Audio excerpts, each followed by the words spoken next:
Olá, estamos aqui para mais um programa Despertar da Consciência.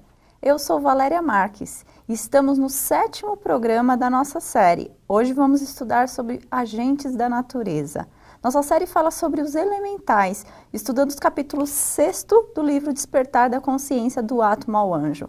Aqui ao meu lado, Sebastião Camargo. Querendo saber, quase ansioso, o que são os agentes da natureza? Será que o telespectador sabe? Nós sabemos que você é o ser mais importante para nós, e isso temos certeza. E que a TV Mundo Maior igualmente, porque nos permite chegar até você. Então nós, você, a TV Mundo Maior, todos os seus agentes e agenciadores, vamos compreender melhor quem são esses agentes da natureza. Não é isso, Valéria? Se o Sebastião está dizendo que está ansioso para saber quem são esses agentes da natureza, imagine nós, que estamos aqui acompanhando o programa e realmente querendo saber quem são esses agentes, hein, Sebastião? Agentes são seres que agenciam. Como nós vimos nos outros programas, nós fazemos a petição, quer seja numa oração, num projeto, numa meta, em algo qualquer. E mediante aquilo que pretendemos construir, eles vão agenciar os que estão esparsos na natureza para que a coisa ou a meta ou o que nós queremos construir possa tornar realidade. Então, se eu visualizar um corpo saudável, e se eu tenho parâmetros de corpo saudável, essa ou aquela outra característica, eles vão trazer da natureza, como agenciadores, como nós vemos na obra Nosso Lar, os 6, 8 ou aquelas entidades que Narcisa questiona onde estariam as mangueiras e os eucaliptos. Eles, naquele momento, seriam os gerenciadores de toda a natureza, por estar no reino pré-humano.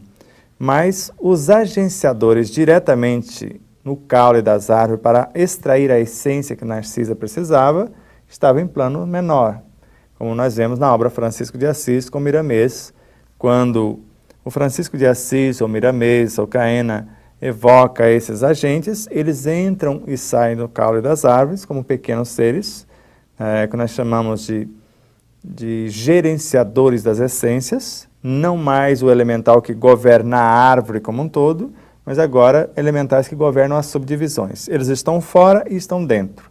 Fora, interagindo com as demais árvores, aí fazendo esse processo de intercâmbio de energias. E quando pedimos as essências, eles colhem e traz para nós. E ainda na mesma obra citada, vemos agora pequenos, minúsculos agentes governando a molécula das essências, na aplicação dessas essências no contato com as moléculas do corpo humano para uma cicatrização, etc. Mas se olharmos mais detidamente com Ramatiz na obra Fisiologia da Alma, vemos esses agentes gerenciando os elétrons. Mas se o bisturi quiser aprofundar um pouco mais na investigação, nós vamos ver em aulas, na obra Nos Domínios da Mediunidade, esses agenciadores dos fótons, como entidades vivas da natureza. Mas se quisermos dar mais um time, vamos mais uma lupa expandindo, nós vamos na obra de André Luiz, vendo eles na matéria mental, como seres vivos incontáveis. Mas se for mais um pouquinho mergulhando na toca do coelho, vamos achar não apenas em André Luiz, na obra Libertação, mas agora em Pietro Baldi, na obra Nouris. Nós vamos ver agora ele mergulhado no campo mental, nos mais íntimos setores, conversando com esses seres vivos que entendem o seu diálogo. Então, esses agentes da natureza, para ver realmente uma compreensão, a gente está tendo que investigar, Então, a gente vai descendo aí, parâmetros ainda, como você está dizendo, na toca do coelho. Então, vamos adentrar cada vez mais nesse universo para ter essa compreensão, Exatamente. E Pietro Baldi fala que isso não depende de conhecimento, de somar fatos, isso ou aquilo, depende de transformação moral. Porque não basta olhar para o fenômeno, no caso, o fenômeno investigado seria uma célula sanguínea. E eu preciso não apenas me tornar uma célula, me sentir uma semelhante, me sentir igual, mas transferir a essência da minha própria alma para o interior da consciência dessa célula, para que nós possamos dialogar como Jesus fizera, vindo estar conosco, conversando diretamente com o núcleo consciencial da célula, para que nós possamos nos entender, ela transferir o conhecimento que tem para nós e nós darmos a ela novas diretrizes para que ela possa se comportar dessa ou da maneira que gostaríamos. Então tá, para a gente aprofundar então um pouco mais nosso estudo, Vamos estudar aqui a página, para alguns vai ser página 230, né? Para a quarta edição do nosso livro aqui, O Despertar da Consciência, página 229. Vou ler aqui uma citação e se você quiser estar nos acompanhando.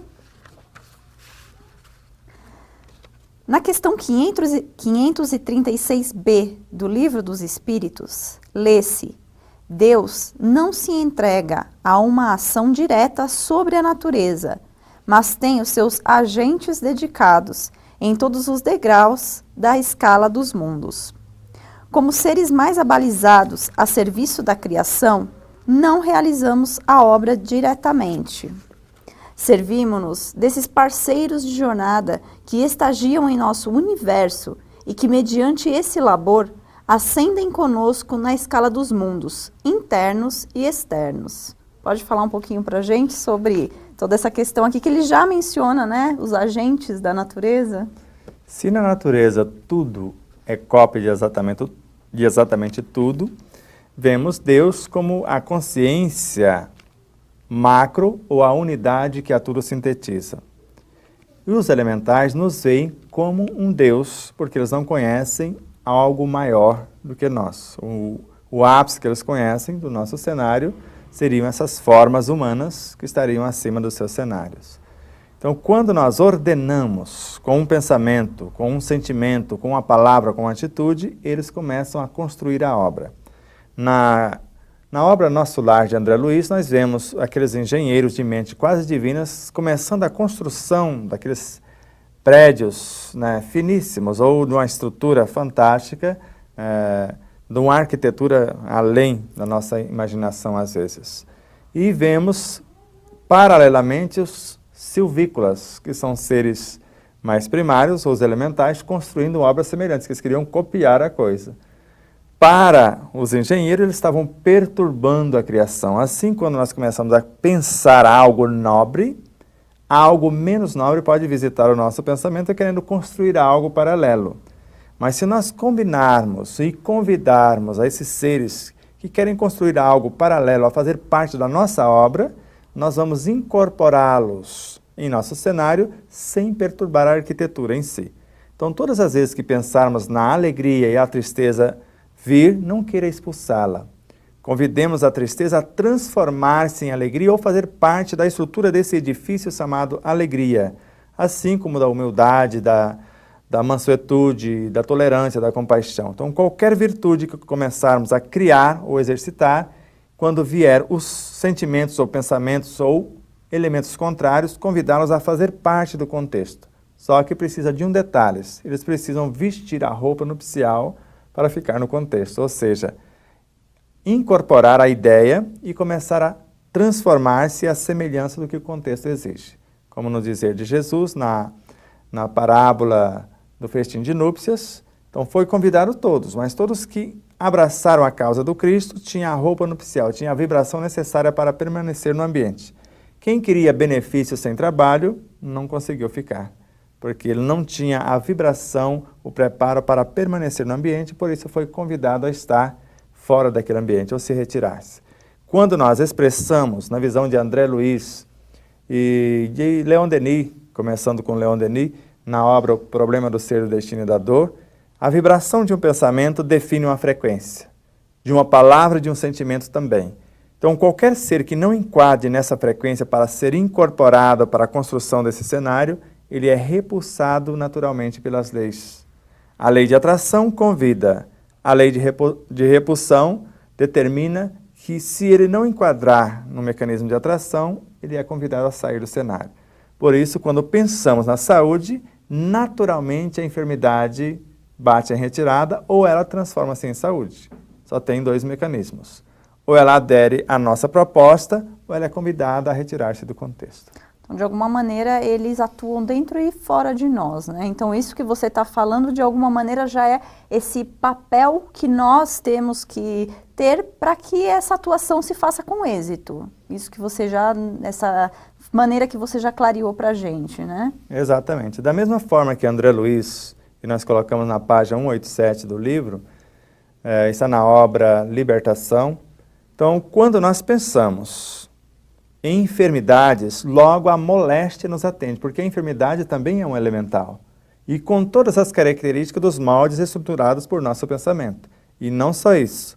A partir daquele momento, ela atende e começa a convidar das mentes enfermiças todos os seres semelhantes à enfermidade que eu quero construir e vai carregando esse conteúdo para dentro das minhas células. Daqui a pouco a enfermidade está materializada. Mas se eu for em Joana de Ângeles, na obra Plenitude, e colocamos uma síntese disso também na página 348 do livro, O Processo de Autocura, ideias enobrecedoras, planos de futura ação benéfica, são portadores de energia equilibrante, responsáveis por a reconfecção, a reestruturação dos complexos campos celulares, harmonizá-los e aumentar a produtividade dessas células.